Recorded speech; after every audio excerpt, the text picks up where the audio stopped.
Okay, thank you. We are now recording.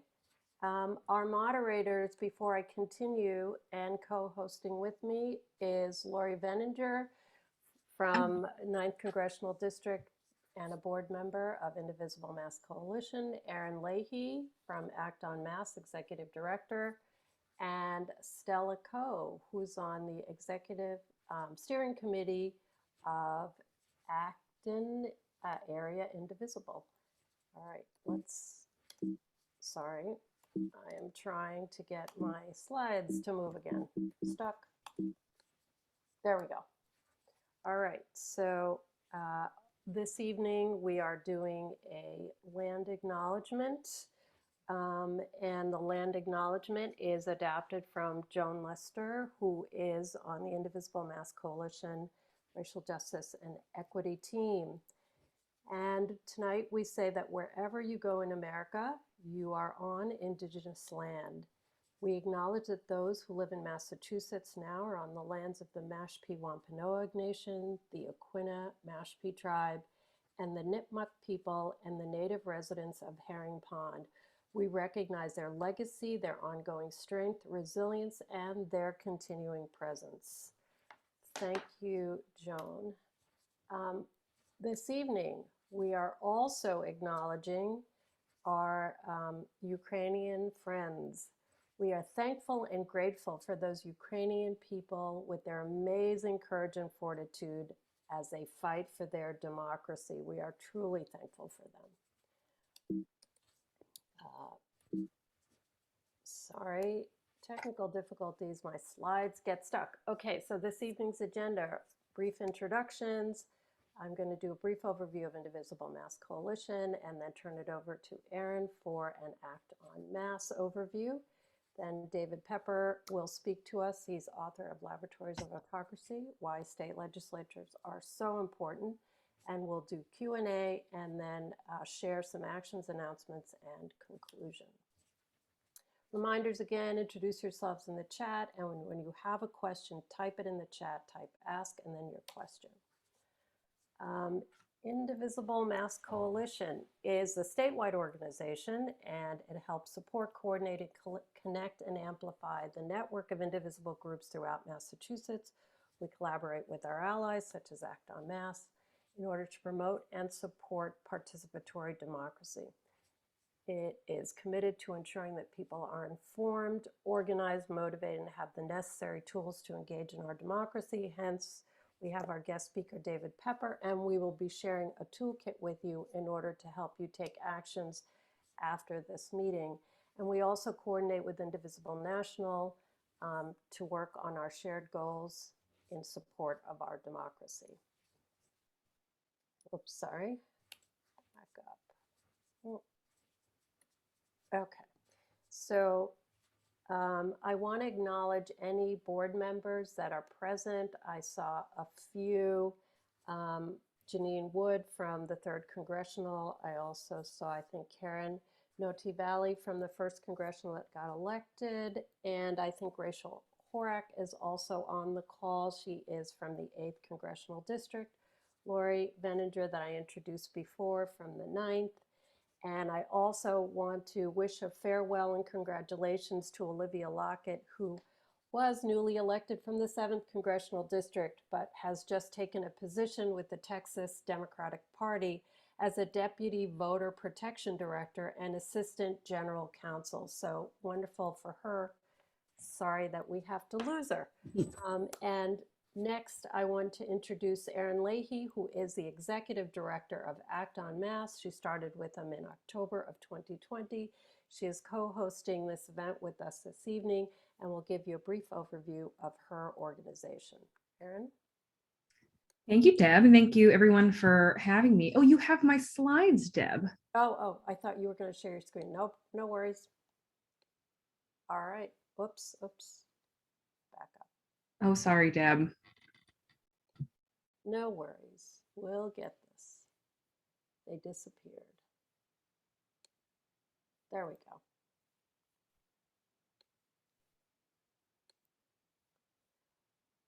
Okay.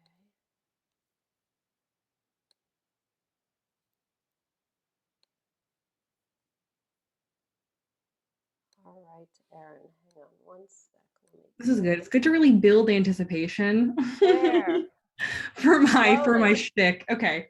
There Thank you you. go. Sorry about that, Deb. Thank you for holding slides, for hosting this. And of course, thank you, Indivisible Mass Coalition, for inviting Act on Mass to co-host this amazing event tonight, and just for generally being such a wonderful partner in the battle for democracy here in Massachusetts. So I'm going to give just a really, really quick overview of who we are at Act on Mass. And I like to start any kind of introduction with a explanation of the problem that we're trying to solve, why we exist in the first place.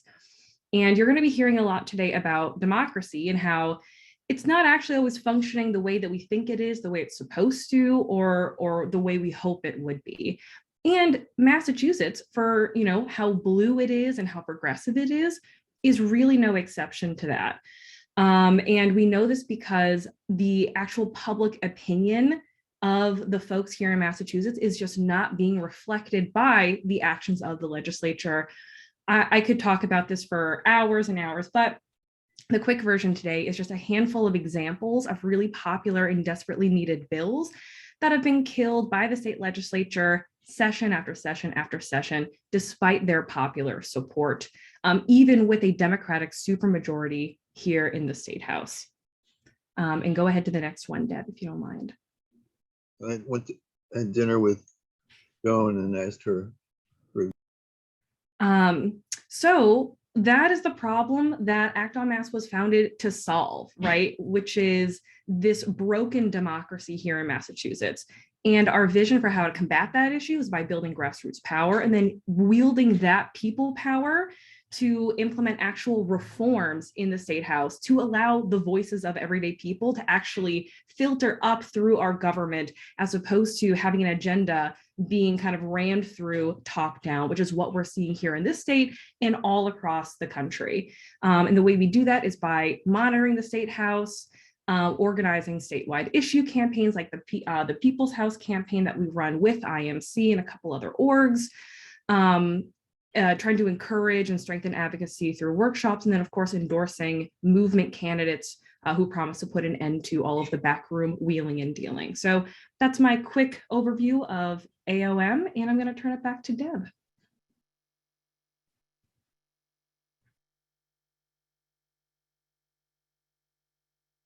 Deb, you're muted.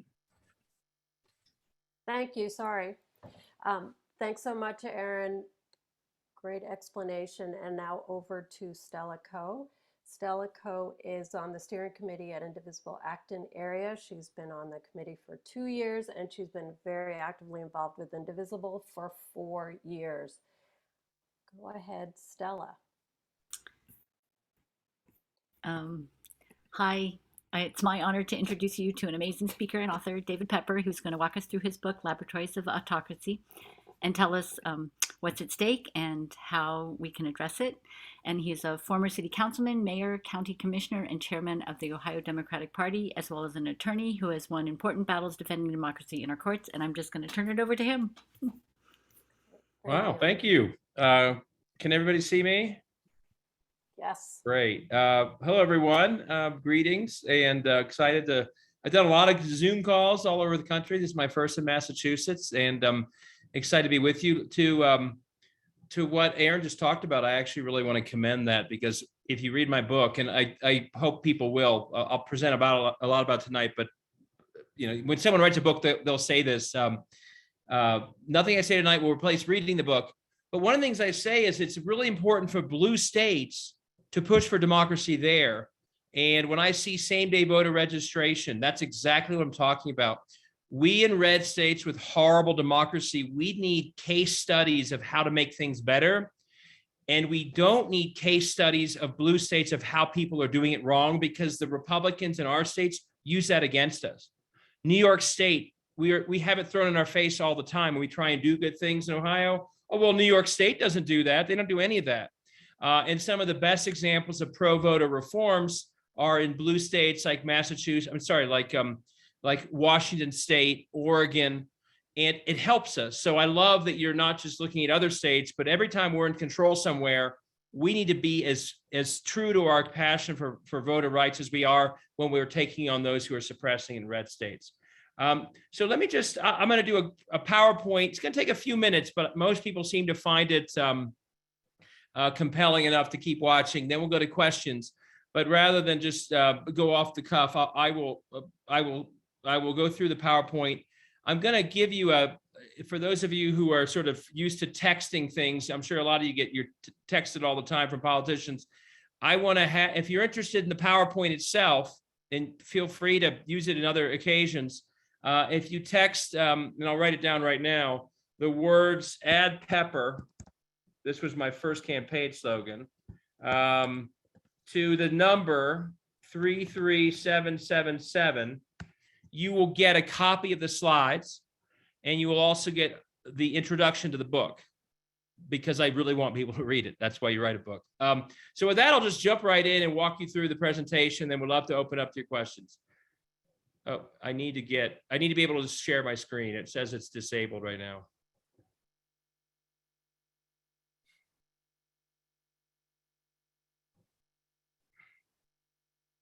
There we go. Okay, can everyone see this first one? Okay, this is very relevant. So a lot of this I wrote before some of the crazy events of today, but this is especially relevant with what you said earlier and what we're all watching in Ukraine and other countries. But let me just start by throwing a hypothetical out there. What if we saw in another country the following things all happen at one time? That other country rigged its legislative elections so that 99% of its results were guaranteed. A minority party stayed in office in the majority, no matter what the voters did. Or that country attacked the independent operations of elections and the vote counting process so they controlled it more. What if they attacked the means by which the voters they consider the opposition party voted? Or what if they attacked the protests, legitimate protests of people that represented the opposition, like we've seen in Moscow and St. Petersburg lately? What if they attacked independent courts, their jurisdictions or how they were even chosen? Or they attacked the will of their own electorate, their own voters expressed through referenda? What if they violated their own constitutions repeatedly with no accountability? What if they changed the laws to protect themselves from being held accountable for corruption? Or even cleansed their own history and the teaching of their own history to get rid of the parts that cast a bad light on their own actions today? Now, we see this in other countries. This isn't some hypothetical. When we see it in places like Hungary or extreme cases like Russia, we call it out. We understand that when you see all these things happening at one time, it's not some narrow attack on voters.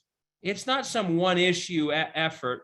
When all this is happening at once, when we see it elsewhere, at least, we would say, my God, they're attacking democracy itself. They're attacking key pillars of a democratic system. And the reason I wrote my book is what I just described states across this country. No exaggeration. Many states, and I speak to a lot of these states weekly.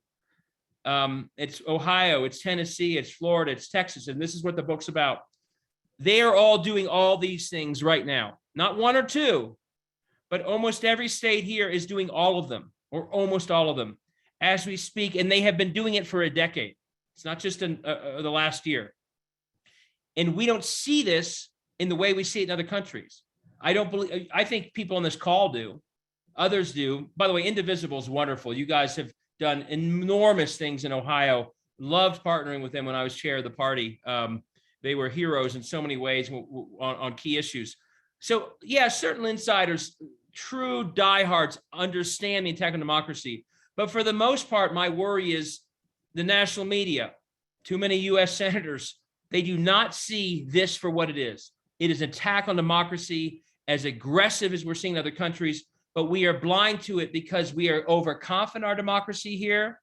And we just, unfortunately, it's too close to home to see it for what it really is. And that's why I wrote my book.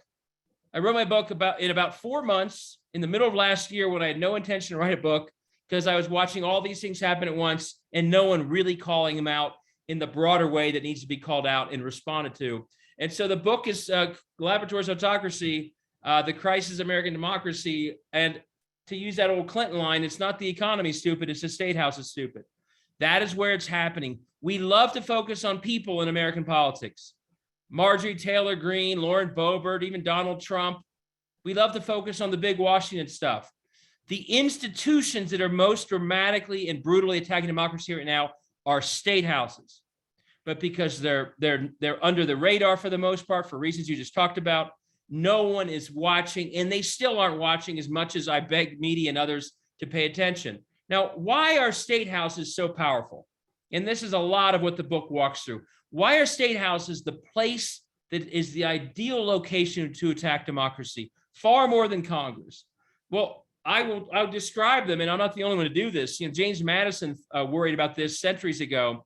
State houses, if you look at them institutionally, in many ways are the Achilles heel of American governance. Now, why is that? Well, one, they do have a lot of power, and you just described, Aaron, some of the things they could do. They have huge power over our economy, over our entire regulatory infrastructure of our economy and tax system, over healthcare, over education at all levels, over issues like energy and climate, really over every issue that we contest in politics. Women's right to choose, equality in many, many ways, the issue of guns and violence. All of those can be determined in many ways. In many ways, the front line of solving these issues ends up being at state houses. Huge power there. But also another level of power that people too often don't think about. They have massive power over democracy itself. They, for the most part, are writing the first draft of the election rules that all of us live by, both state and federal elections. When you vote, who you vote, the process of voting.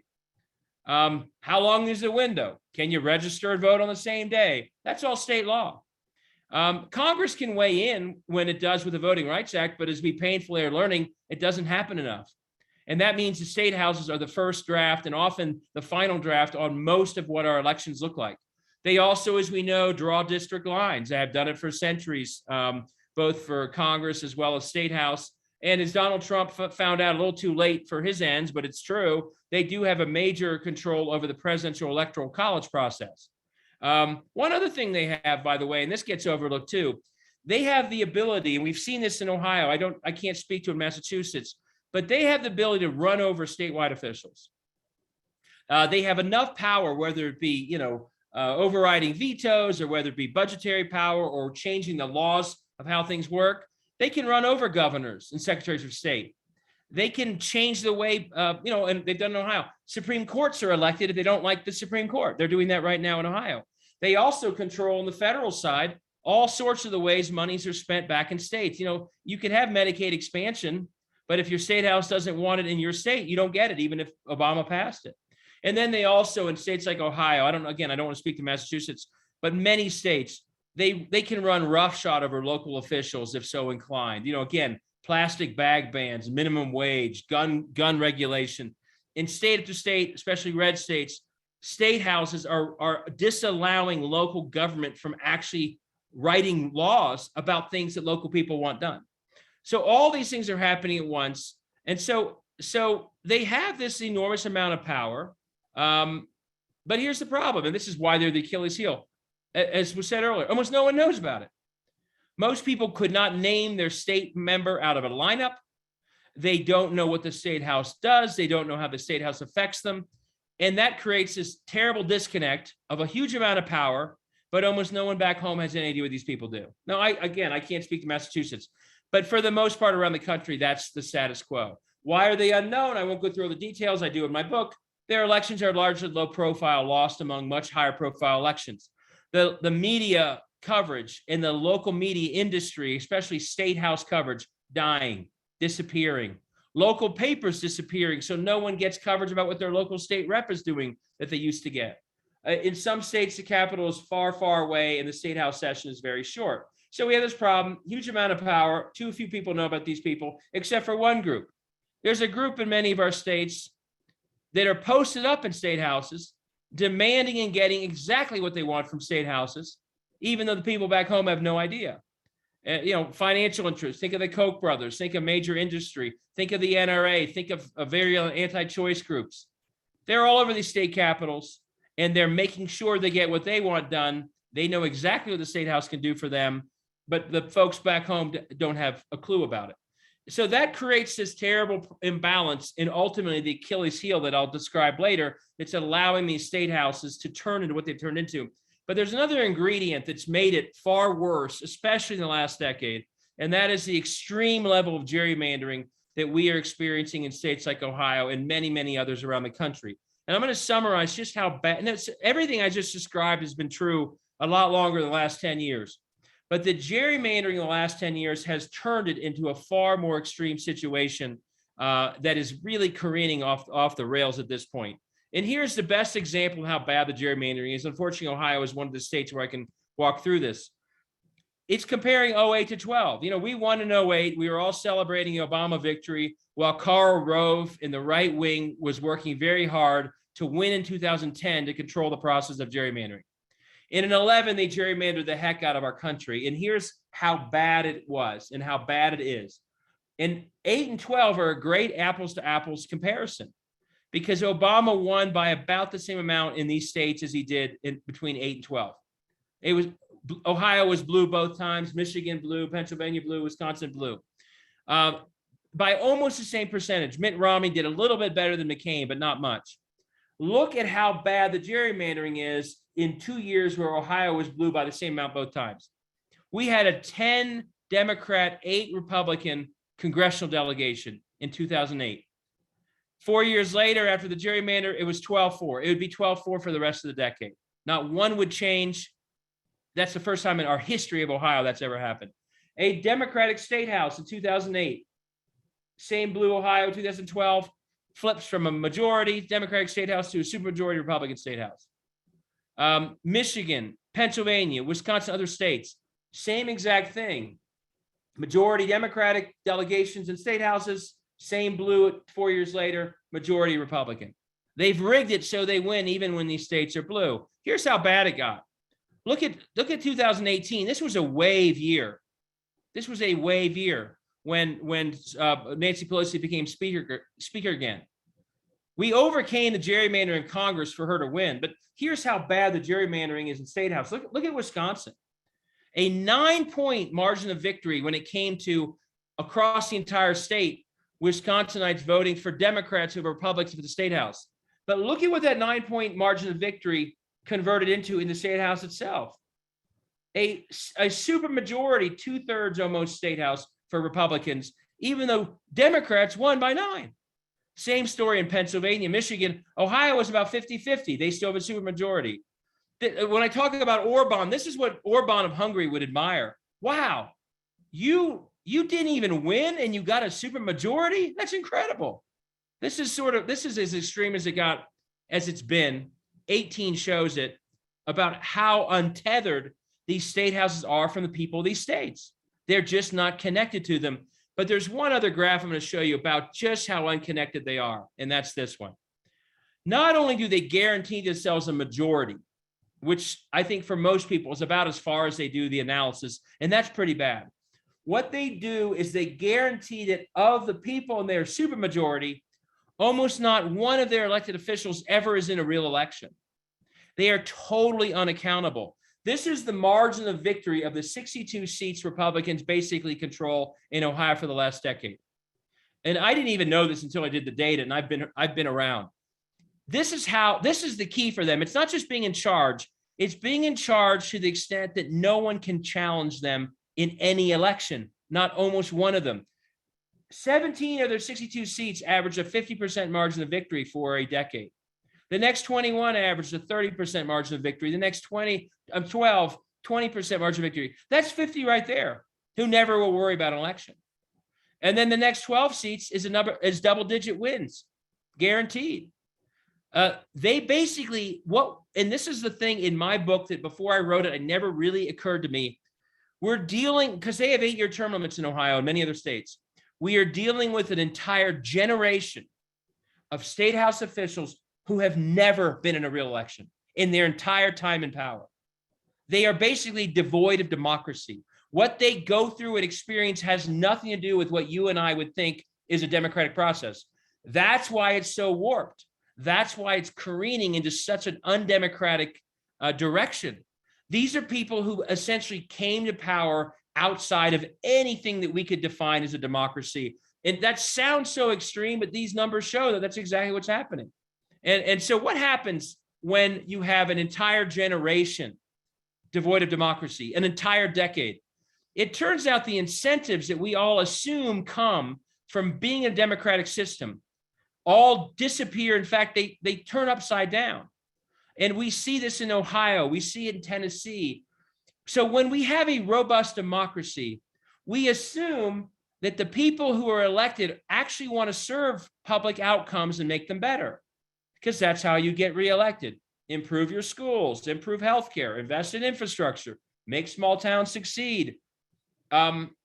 You actually would assume in a real democracy, those public outcomes lead to getting reelected. If you're guaranteed to get reelected no matter what, because you've averaged a 30-point margin of victory your whole life, and no one knows who you are anyway, public outcomes no longer matter. They literally do not matter in how you succeed in politics. So this really important incentive that we assume comes with public service disappears in a world without democracy. That's why in Ohio, what you see is dramatic declines in public outcomes, falling through the floor. I go through in the book, statistic by statistic, other states as well. None of the people lose office. It simply doesn't matter. What is there a powerful incentive to do?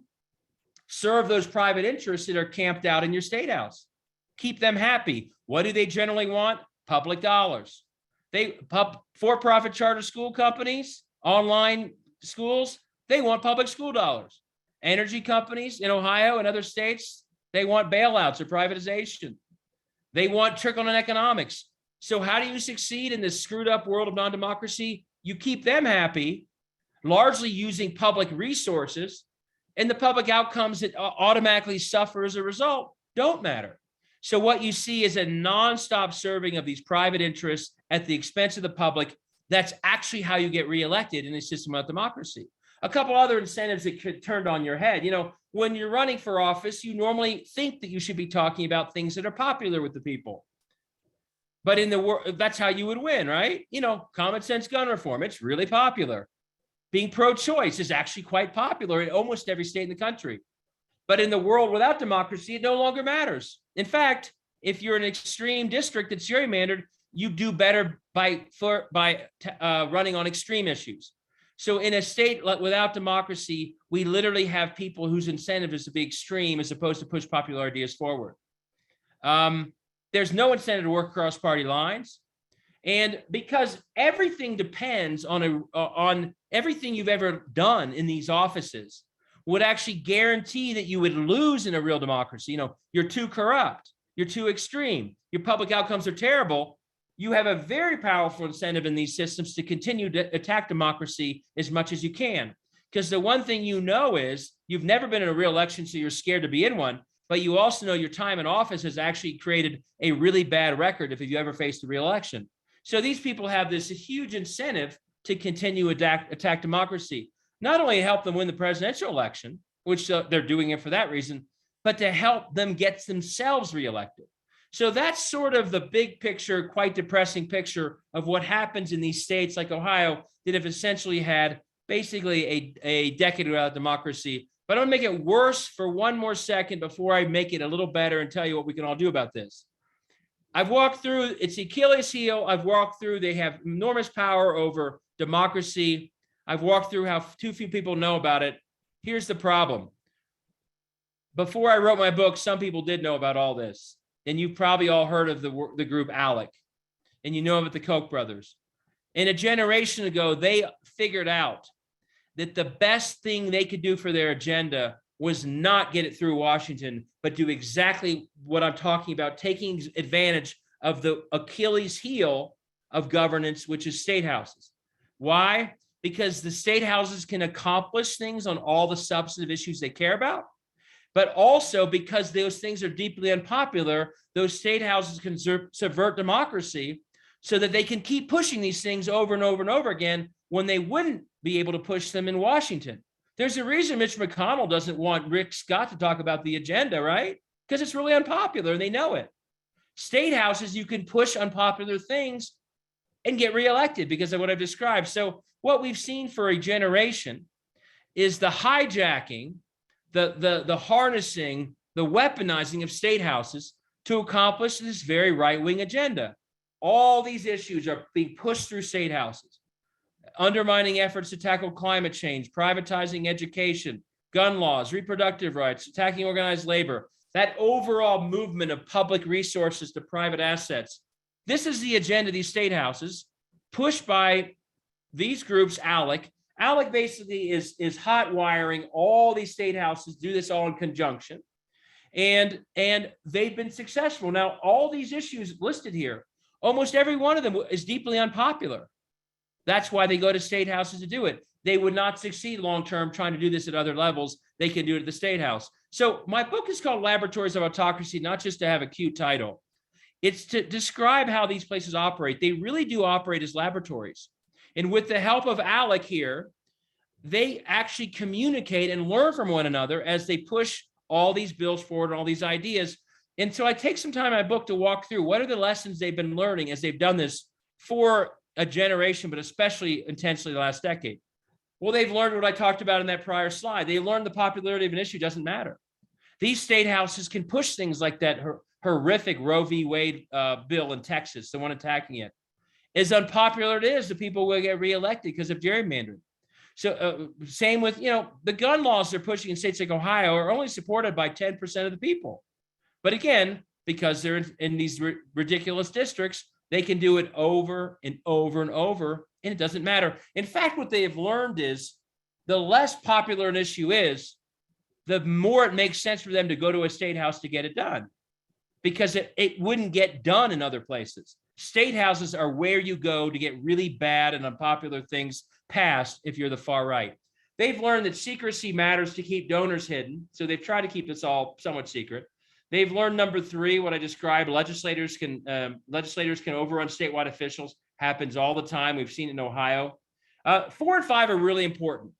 They've learned that because they face no accountability, the heart of everything is the gerrymandering of state houses. That is the lack of accountability that allows everything else they do to happen. And 4 and 5 are a big part of that. 4 basically is saying, I call it the 80-20 rule in the book. They have learned that the best thing to do is throw everything forward at once, because the lack of a strong press and the lack of enough, we have a lot of groups like yours, but they can overwhelm advocacy groups with so many initiatives that you can only respond to so many.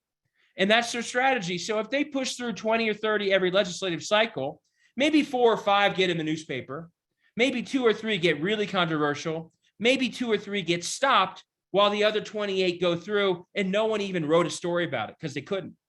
That's what they've learned. And number 5 tells us, and it's true, I go through examples in my book, every time they pass something or they fail to pass something or it gets struck down in court, what do? They learn from their failure. They learn from their success. They mimic things that work in some states. And if something gets struck down, like let's say the Texas law on Roe v. Wade gets struck down, the other states will learn why it got struck down and pass something just like it, but they'll change it to fix the problem that got it struck down. There are many, many, many examples of this over the last decade. The last one, number 6, they learned, which is quite a sobering one if you care about politics.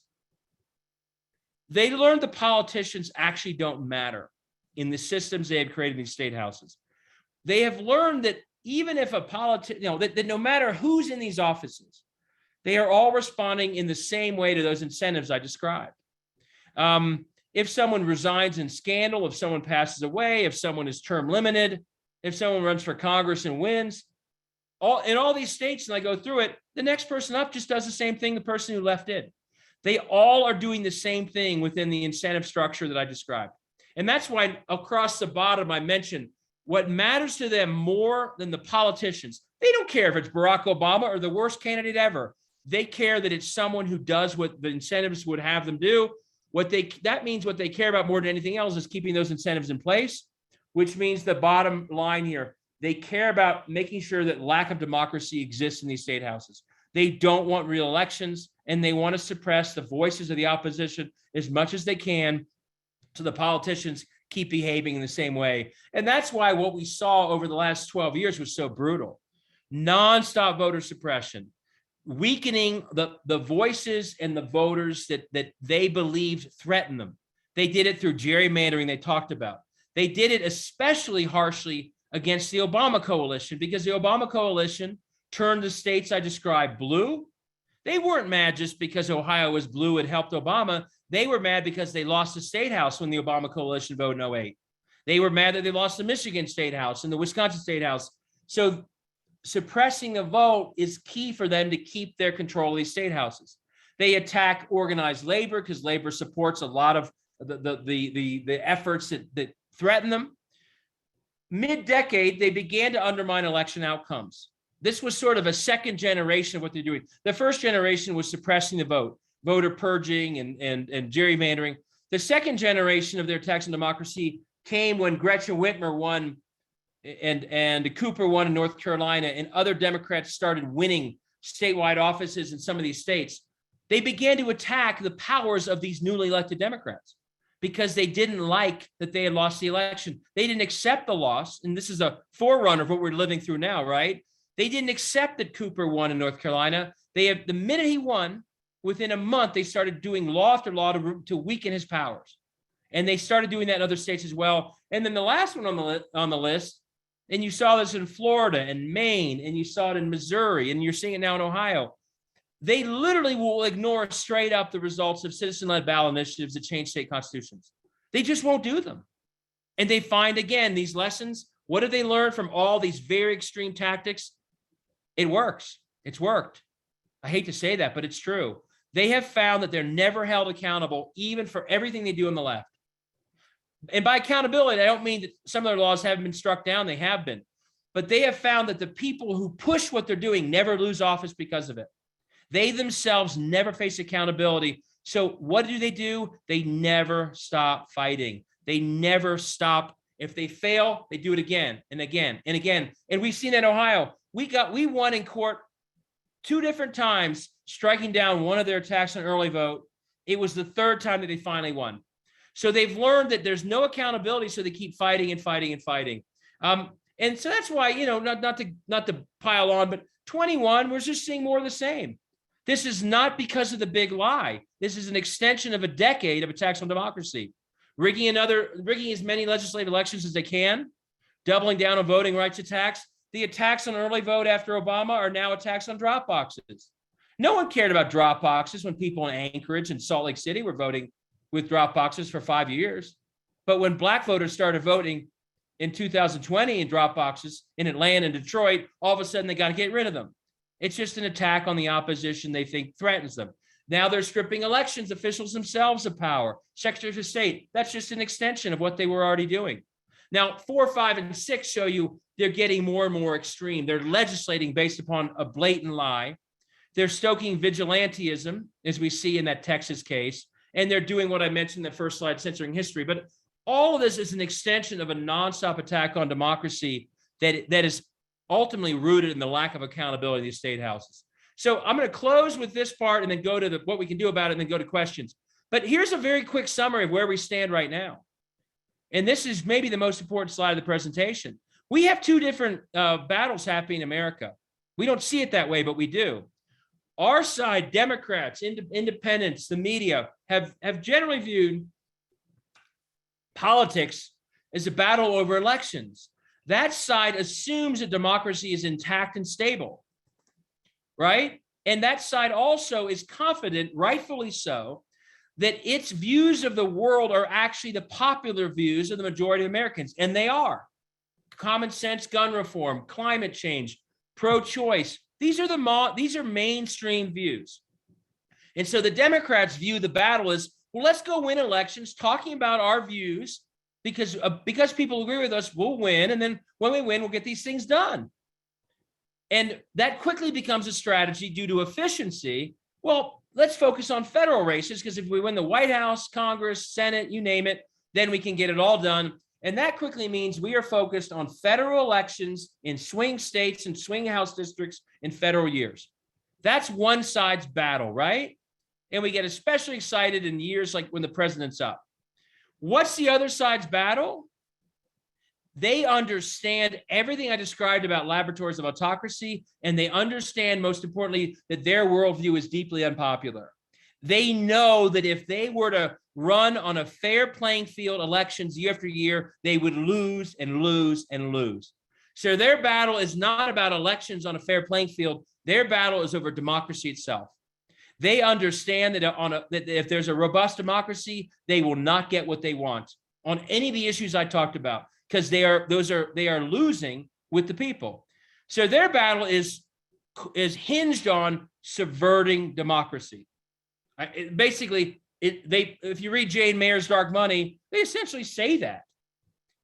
And once they decided that's their battle, they're not fighting over federal elections in swing states. They understand that the way you subvert democracy and get an unpopular agenda done is through those very weak state houses. So their battle is over states. Every state they can get their hands on, every time there's an election in those states impacts democracy.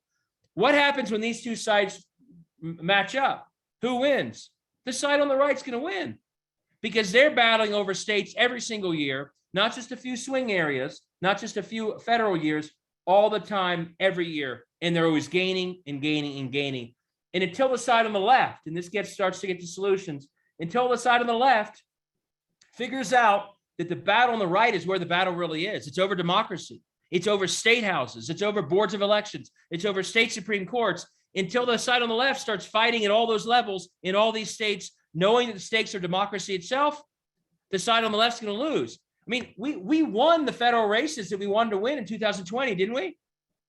Doesn't feel like we're winning democracy, though, does it?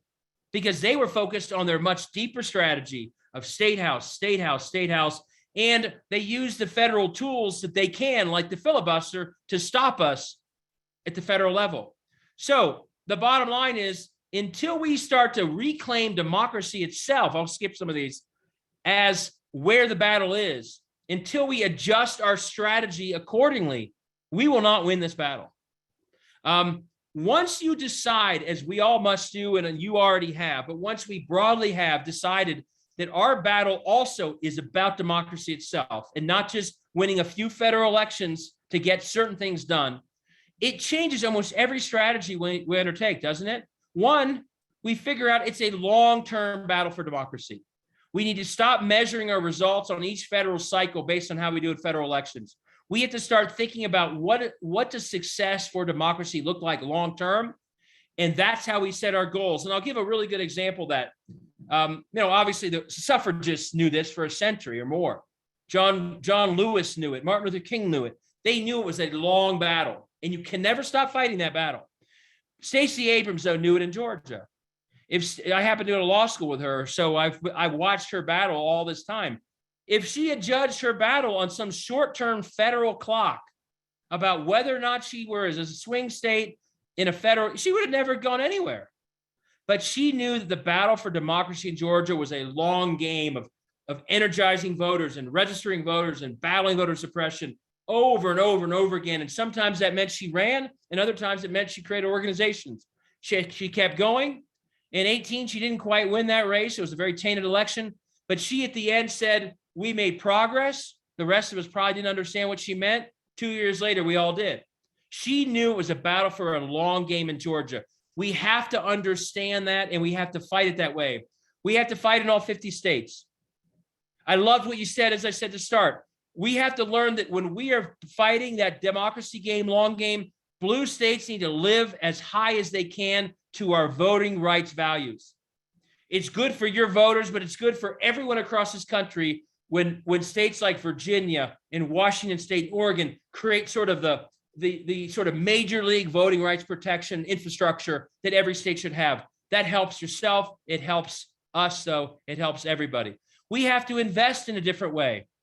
You know, one of the best examples of our federal blinders, and I don't say this to criticize because I can't fault any candidate for raising a lot of money, but it shows you that we aren't thinking strategically when someone running against Mitch McConnell raises $150 million because it's some exciting federal race, but state house candidates can't raise 10 grand all across this country. In many state house districts are completely uncontested. That is sort of a glaring red flag that we are not explaining democracy well And we need to change that. And I don't blame Amy McGrath. She inspired a lot of low dollar voters to give that money to her. We need to figure out how to inspire low dollar voters to give monthly so that state house candidates all across this country have enough money to run an election. Another thing we have to think about, and this, I go through a lot of these in my book. I'm going to just give a few examples. I'm almost done. We have to think about in the short-term federal mindset, we don't see a problem with leaving many districts uncontested, do we? Because it doesn't affect our ability to win a majority in Congress.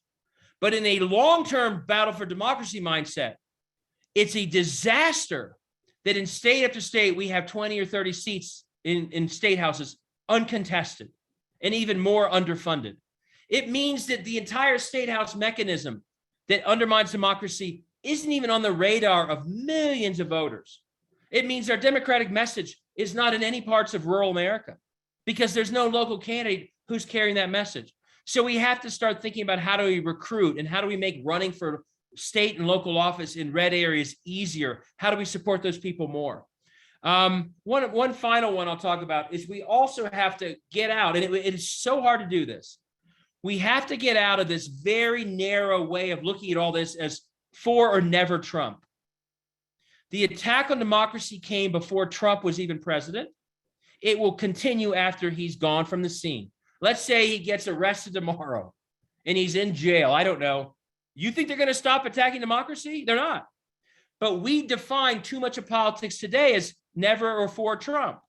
And that is allowing many Republicans who are attacking democracy to get treated as if they're not because they somehow don't feel or sound like Donald Trump. We have Republicans in Ohio who attack democracy every day, but they get all this credit because they're not like Donald Trump. We have to, it'd be like literally, my guess is some of you are historians, it'd be as if saying the anti-Jim Crow movement was never Andrew Johnson. I mean, it doesn't make sense. We have to define this broader, and the teams have to be defined as, are you for democracy or are you not? The next slide in the book goes through, there are a lot of other things that come with this adjustment we have to make.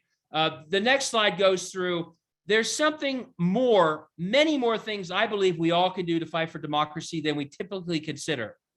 The way I'd sum it up real quick, and the book goes through specifics, each of us has a footprint, a circle of influence in the world. And what I'd ask everyone on this call to do and other members is, are you using every part of your footprint? I mentioned my brother runs Bo Loco in Boston. You know, I haven't even asked him this, but in Ohio, Sherrod Brown convinced McDonald's to put a voter registration document on the trays so people would register to vote at McDonald's. Are you on the board of a homeless shelter or a volunteer at a homeless shelter or a food bank? There's no homeless shelter in this country that shouldn't be registering voters if the laws allow it. Those are the very people being purged all the time from our rolls. Does the mayor of your city, and I know you have a great new mayor in Boston, is she having every rec center and health clinic and library register voters or give them an example of how to vote once you do same-day registration, help them figure that out?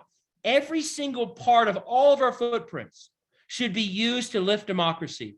And if it's not, my worry, if we're just waiting for Michelle Obama or Stacey to register everybody, and they are registering a lot of people, but if we don't incorporate it into the bloodstream of what we all do every single day, we are not fighting for democracy at the scale that they're fighting against it, and we will lose.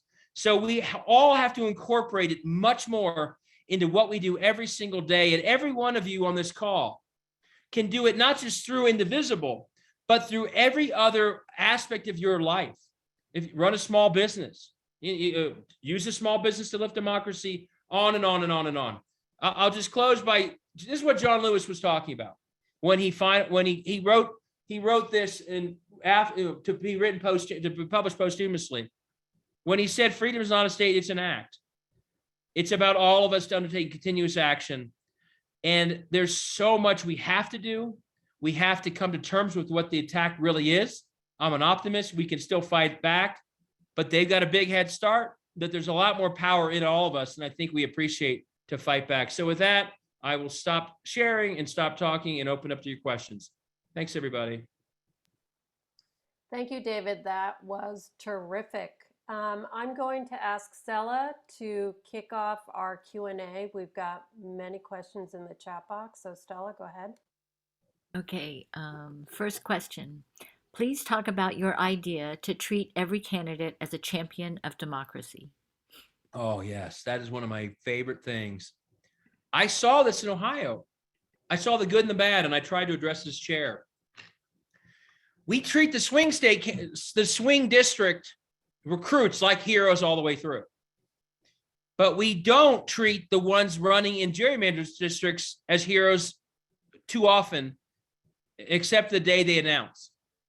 And then we sort of leave them out. And we need to treat those who are taking on the most gerrymandered districts as the most courageous of them all. We need to celebrate them all the way through. If they don't win, and most won't, we need to keep them involved. We need to start defining running itself as the public service that it is. You don't only do public service when you win, although you can do, I love doing it once I won. But in a world where they're trying to stifle democracy and rig all these districts in advance, it is public service to stand up, especially in a tough area, and give every voter the choice that they are trying to deprive them of having. And leading a conversation to explain what's happening in that crooked state house that they don't want even talked about. And there are a lot of ways to do this. And one of the things, and so we have to recruit better. We have to support better all the way through.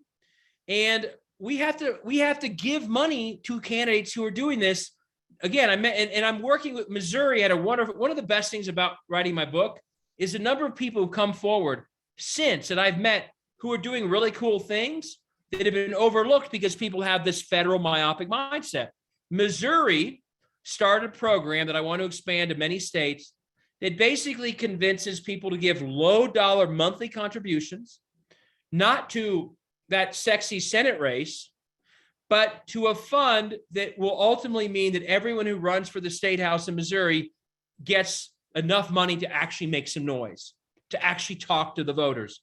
And you know what that will do? That'll break the monopoly on the conversation state house, but it will also lift turnout. The best thing in the world for Stacey Abrams would be a well-funded state house candidate in every district in Georgia. That would lift turnout for her. The data shows it. So we have to start thinking about these state house races. Again, and I met a lot of these people. I had a big bus for the last month when I was chair of these campaigns. And a lot of the statewide officials didn't really want to go on the bus for whatever reason. So I would take my bus, and it was a huge bus, to the most far off rural districts and invite that state house candidate that wasn't getting any attention and say, we're proud that you're running. And we get them a big newspaper story out of it. We have to do that in every way we can think of, or we'll continue this problem that we only focus on swing states and swing districts, and the rest of America, we're not even talking to, and we're certainly not lifting. Wow. Okay, kind of in the same vein is the question from someone from Idaho. Right. Where she said, in a state like Idaho with this history, please tell us how our very small minority of Democrats can overcome far-right individuals who are running and heavily backed every office from local library board, school board, local and state offices, Secretary of Education, Lieutenant Governor, and Governor. So Ohio, we're not Idaho, but it's been tough. When I became chair, they had every single office. They had in 18, a 7-0 Ohio Supreme Court. And we reelected Sherrod Brown. But what I would say is start trying to recruit so you're running everywhere, as hard as that is. Make people understand that running itself is the public service I mentioned. Try to help them. Make sure they understand that even if they don't win, they are literally, they are, first of all, campaigning for the most part. Some of you may have done it. I always loved it. I'm old enough that I wasn't going through some super targeted list. I'd knock on every door in the book and I'd talk to people. I enjoyed it. So for the right people, it's enjoyable anyway. But I'd focus on sort of strategic seats and build from there. In some states, by the way, there are a lot of offices at the lower level that don't have a party ID on them. I don't know if that's true in Idaho, but we want to, when in the odd years, I never use the term off year election, by the way. An odd, you're running to educate kids, you're running to improve neighborhoods or to, bring jobs locally. That's not off, that's on. Well, we had a bunch of candidates that we would run in those odd years locally. We won towns that Trump won 60-40. We won mayor's races in those same towns, 60-40 or better. We had one guy, he was 23 years old. He knocked out the incumbent like 70-30 in a town that Trump won 60-40. So one of the things I loved was focusing on local races that did not have a party ID on the ballot. Township trustees. We did that very well. When I was chair, we really focused on court races, which also had no party ID.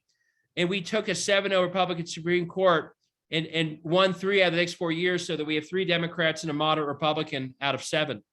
In doing so, we got voters to vote all the way through the ballot in a way that in the appellate seats around Ohio, we now, for the first time, and anyone can remember, we have a majority of those seats, even when Trump won Ohio by 8.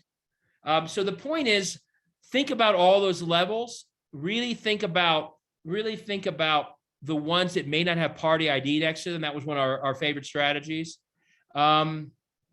There are other things I put in my book. I'm blanking on them now, but don't let it stop you, as hard as it is. So think about recruiting well too. We one of those cities that we won going away. The guy who ran, he wasn't a traditional Democrat. He had been the police chief for years. Great guy.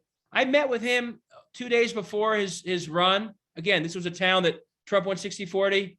Within 10 minutes, I thought, this guy's gonna be the mayor. And he beat the incumbent by more than 60-40. He's a Democrat in Norwalk, Ohio. Didn't run much talking about being a Democrat, by the way, but he is one. So I think that's some of the advice I give in those areas. But the one thing I'd say more than anything is get people running everywhere.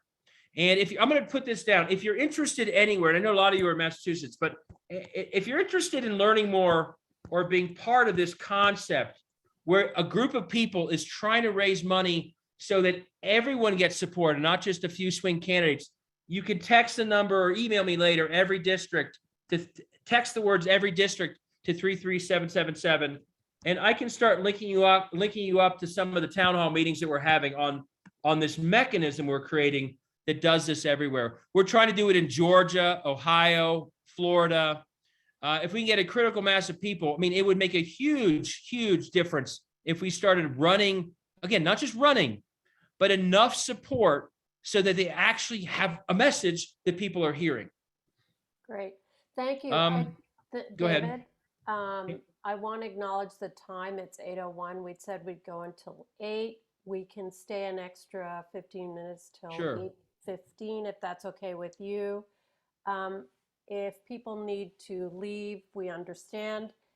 Anything that we share in the chat will be sent to you by email as a follow-up. And if people are going to have to start to head out, I'm going to go ahead and share the toolkit as a follow-up set of actions. And the one thing I want to say that everybody can do when they sign off is call your state senator, call your state representative, and tell them you want them to pass the Votes Act with Election Day registration added, and there's no reason not to do that. So that's one quick action that'll take a few minutes, and there's a link in the toolkit that you could either email or you can go ahead and call if you know.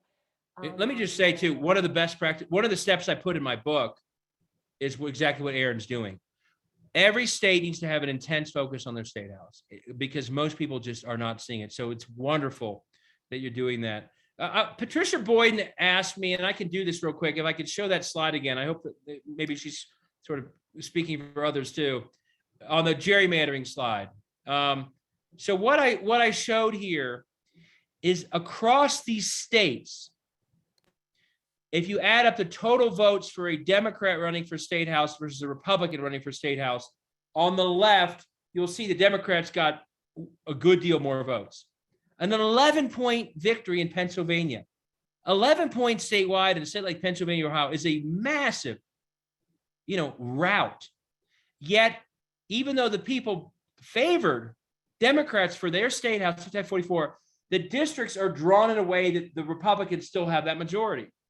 And Wisconsin so I kind of in my mind have categories of the least democratic states in the most lawless state houses. And I hate to say it, Ohio is one of the top. Wisconsin may be the worst of all, by the way. Tennessee is pretty horrific. Florida's pretty horrific. But this Wisconsin one is nothing short of shocking. By 9 points, voters wanted a Democrat for their state house. But look, that they have such an extreme gerrymander. They don't just have a majority, they have a dramatic supermajority. So that's what I'm saying. So they have figured out a way to draw these maps so that they stifle the majority of their population and still control it. And here's the part that's so outrageous. That 18 Wisconsin legislature, they're the same people who, when Evers, the governor, won fairly in a majority, that minority started stripping powers away from the guy who had just won the statewide election fair and square. So they're in the minority and they are attacking the people who are actually really winning elections and better reflect the majority. And these are the same in Florida, same thing. They are the ones that negated that Florida constitutional amendment that allowed people with a felony record to vote. They just didn't do it. And so you're seeing these people literally behave in the minority. But that's why if you watch the fight like that we're having in Ohio right now, Washington Post just wrote the story today. And by the way, if any of you are on Twitter, I tweet on this stuff all the time, and I tweet sort of these whiteboards which help explain this that people seem to like. The lawlessness of their behavior on gerrymandering shows you that they understand that the most important thing that allows everything else they do to happen, all the attacks on everything else, it all starts with the fact that they're in gerrymandered districts where almost none of them can ever lose. That lack of accountability is dragging down everything else. And that's why, by the way, we cannot stop fighting for the Senate to pass these two voting rights bills in front of it, because that Senate bill and the House bill would add rules to gerrymandering. They would end it, or at least give us a chance to end it state after state. And I'm appalled. And I go through this in my book. I won't bore with the details. If you understand that this is an attack on democracy, the filibuster has no legitimate role stopping the protection of democracy in states. There is an oath that every senator takes to the Constitution. In the Constitution is a clause that says there is a guarantee of a Republican form of government in every state of this country. And that clause means small d democratic governance. When they use the filibuster to block attacks on democracy, block attempts to protect democracy, they're violating their oath to stand up democracy in states. I believe that 52 of them did that when they voted that way. Lori, how? Do you know the answer is? Get your two senators and every other senator in this country who's a Democrat to fight harder. I get very fired up, by the way. Why are we watching Ukraine? And why are we talking about democracy under threat? And we don't even make Josh Hawley or Chuck Grassley stand for 3 nights to filibuster. We are treating the attack on democracy far too casually. Now, Elizabeth Warren maybe is the least guilty of this of anybody in this country. But I want to see a little more fire because we are this close to losing it. And I don't understand why they aren't making it harder for these people to attack democracy. So when you say how, it's, well, the Republicans are doing it wrong. Manchin and Sinema need to figure it out. But every Democrat and Joe Biden, why did we wait till 2022 to even bring the bills forward, for God's sakes? If democracy is under attack and you want people to believe it's under attack, you don't wait for a year. It's our democracy, and it's this close. You don't wait a year. That leaves the impression that it must not be that serious. Just like not making Chuck Grassley argue for 3 straight nights makes it seem not that serious. So I think that we need to get, if this window, I'm going to give one other slide here. And if you like me being fired up, this is one of the reasons for it. Our country's history, hold on. Our country's history could not be more, oh, this isn't working. Oh, here we go. When people attack democracy and people don't fight back, the people attacking it win. That's the lesson of our country. That's a lesson in this world. There isn't some arc that's magically bending towards justice, folks. It only bends because people fight really hard. to bend it. It's not magical. And that expression worry. Now, when Martin Luther King said it, he was saying what I'm saying. But we sort of until a couple of years ago, all of us, I think most of us thought it just happens. The world gets better. That's not the history. In the South, in the late 1800s, there was a robust, diverse democracy building after the Civil War. And I go through this in the whiteboard that's been viewed more than any other. There were more registered Black voters in Louisiana in 1888 than white voters. There were Black elected officials at every level of Southern politics in the late 1800s. They were mayors and state reps and lieutenant governors and speakers. And of course, people didn't like that. So they started fighting to change the rules. And guess what they said? Oh, these new voters, these new Black voters, it's all fraud. And they attacked and they attacked and they attacked. And finally, the federal government stopped fighting. Ulysses Grant from Ohio, he fought back. He literally brought troops to the South to protect those Black voters.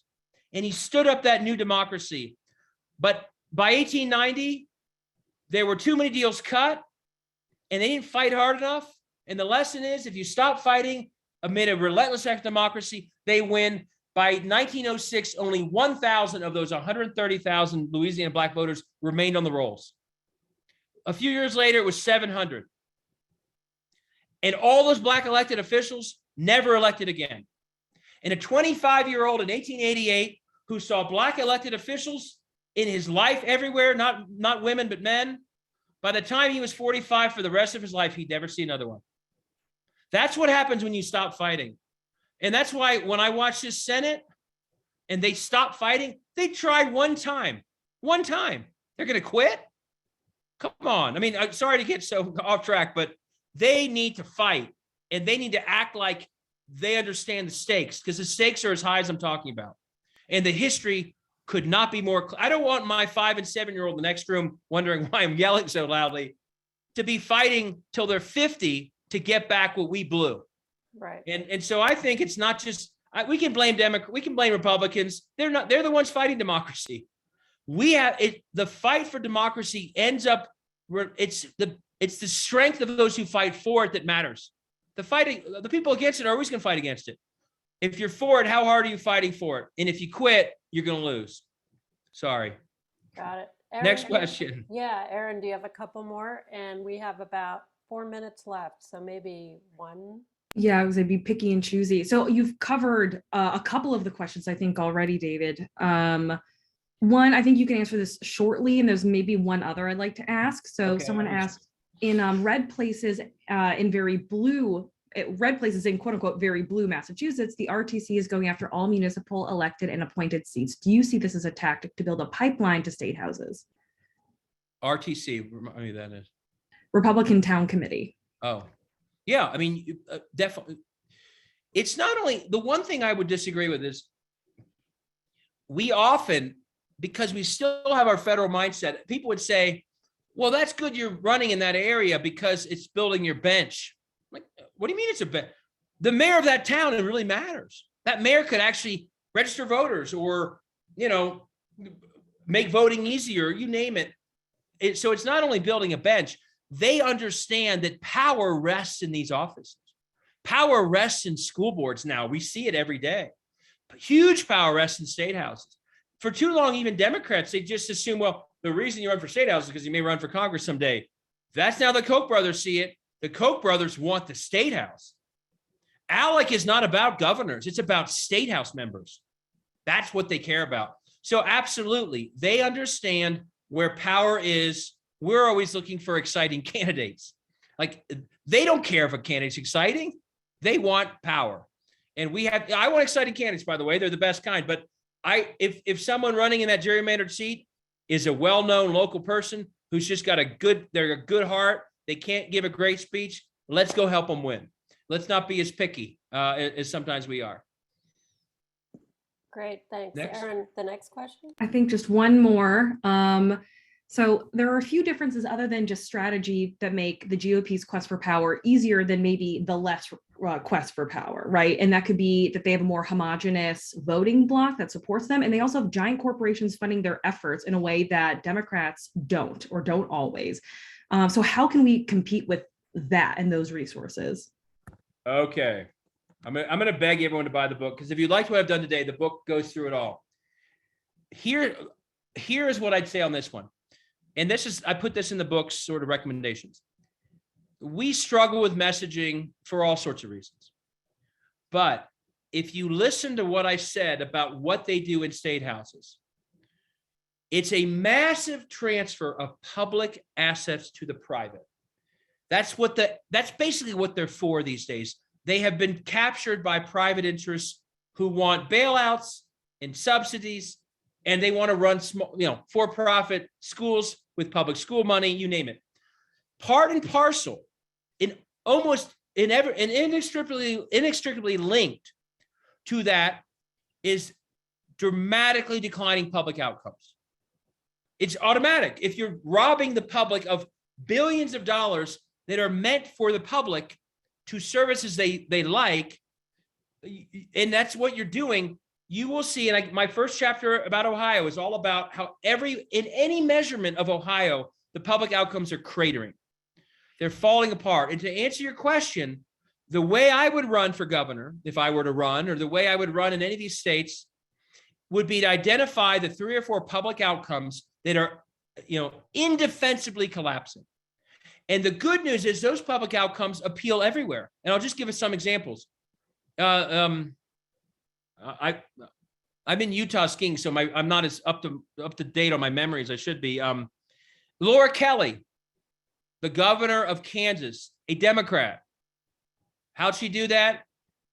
They had defunded schools so much they only had school 4 days a week in Kansas. That was her campaign.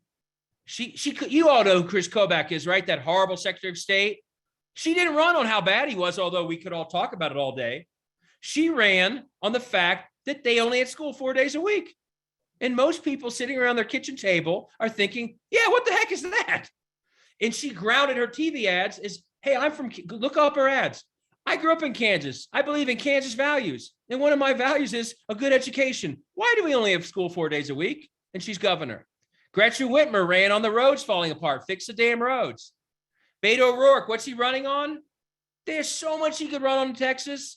The fact that people froze to death in the wintertime because the energy grid was privatized. In Ohio, small towns are dying. Schools are collapsing. That's what I'd run on. So there's a lot we could all talk about, but simply throwing out corruption and even democracy, although we know it's what should motivate us, I would say the best unifying message is finding the public outcomes that are unacceptably disastrous because of these corrupt systems and using those as the heart of your campaign. And where we've won, my guess is in tough places, that's what we've done. And this gets us back to Idaho. I'd find the results in Idaho that are troubling to more than just Democrats in Idaho. And if your state house is corrupt and uncompetitive, I guarantee those results will be there. In some way, you'll find them. Healthcare, infrastructure, fixing the roads like Gretchen Whitmer said, nonstop attacks on rural broadband.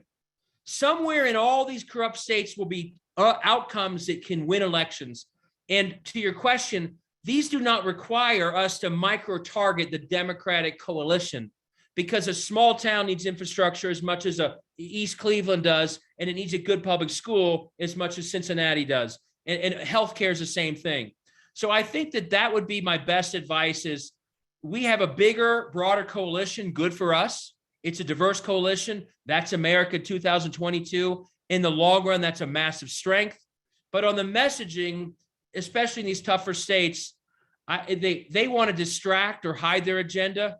Our agenda should be, we want to clean up the totally disastrous results that are coming out of their corrupted state house.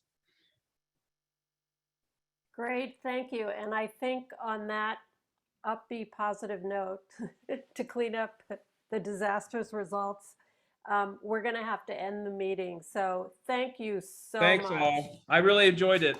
Thank you.